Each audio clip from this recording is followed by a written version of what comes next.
Good morning, everyone. My name is Nancy Peterson. I'm CEO and owner of Display Sales. And today I'm going to show you how to install your Never Furl set on your 6-foot fiberglass pole and your US flag.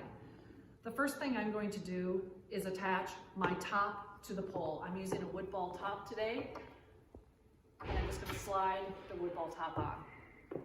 In my Never Furl set, I received 2 bushings, 2 collars, an Allen wrench, and I have 2 screws that I do not need, so I'm going to put those aside. I'm going to take my first bushing and I'm going to slide it onto the pole up towards my ball top. Then I'm going to take the first collar, slide that over the pole. Oops, I have to the set screws in there too tight right now, so I'm going to unscrew that.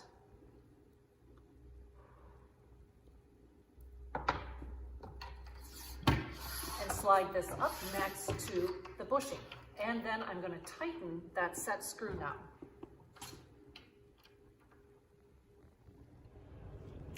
I've attached the collar to the pole and tightened up this set screw.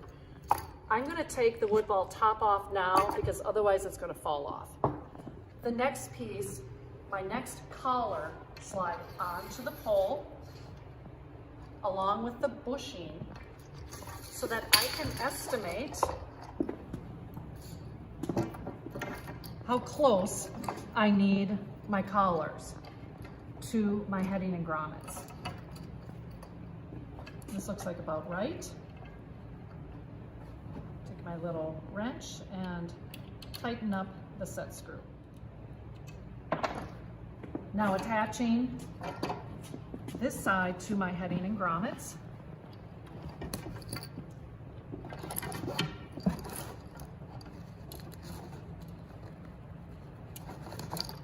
I'm going to attach my wood ball top again. I'll use some glue in there so that it doesn't fall off. And now I am ready to display my US flag on my city streets.